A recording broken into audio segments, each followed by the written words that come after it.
এবং এই ব্যাপারে আমরা কিছু পরিকল্পনা নিয়েছি, এর মধ্যে সেটা আমরা এটা এক্সচেঞ্জ করে এটা আমরা সুন্দরবনের দিকে যাবো সাইটে।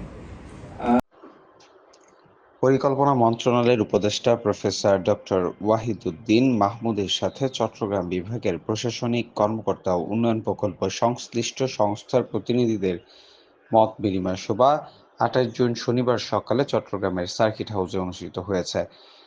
সভার আয়োজন করে বিভাগীয় ও জেলা প্রশাসন চট্টগ্রাম। সৌন্দর্য বর্ধনের সবগুলো করে ফেলেছি, শুধু ওনার যে জায়গাগুলো উনি যদি আমাকে দিয়ে দেন সেটাও কিন্তু আমি সৌন্দর্য বর্ধনের জন্য আমি দিয়ে দিতে পারবো। ধন্যবাদ। এই ফ্লাইওভারের কাজগুলো আমাদের এই ডিসেম্বরের মধ্যে শেষ হয়ে যাবে। এখানে দুটি ফেজ, একটা ফেজ হচ্ছে 84% চট্টগ্রাম সিটি কর্পোরেশনের বিভিন্ন ওয়ার্ডের সড়ক, 97%। আমরা 11 সালে এই প্রজেক্টটা সাবমিট করেছিলাম। জাইকার সাথে একটা প্রজেক্ট ছিল স্যার, জাইকা বাংলাদেশ সরকারের অবস্থানে 3 কিলোমিটার এটার কাজটা সন্তোষজনকভাবে এগিয়ে যাচ্ছে, প্রায় 85% কাজ হয়েছে।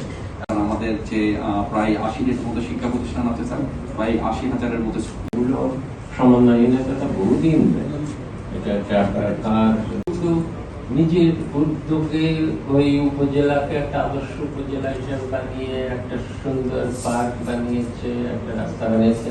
আর এখন তো পলিটিক্যাল গভর্নমেন্ট হওয়াতে এখনকার দিনে তো ওই যত সুন্দরী করুক নামকরণটা হবে সময় অজানার কারণে তৎকালীন মেয়র মহিউদ্দিন চৌধুরী তাদের পুরো পরিবারের কাছে ইউনিভার্সিটিতে নিয়ে গেল এবং পরবর্তীতে চট্টগ্রাম সিটি কর্পোরেশন সেটা থেকে বেদখল হয়ে গেল।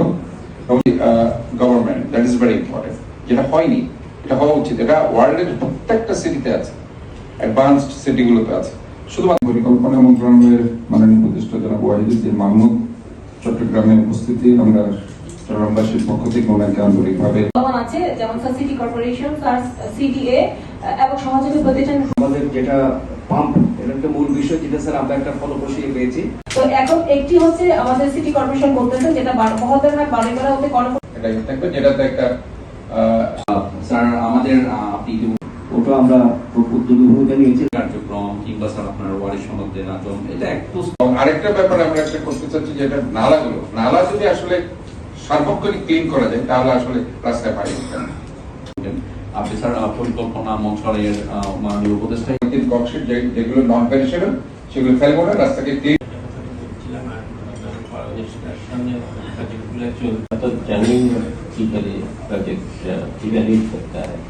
কিন্তু এখন আমরা দৈনিক আজকের বাংলা .net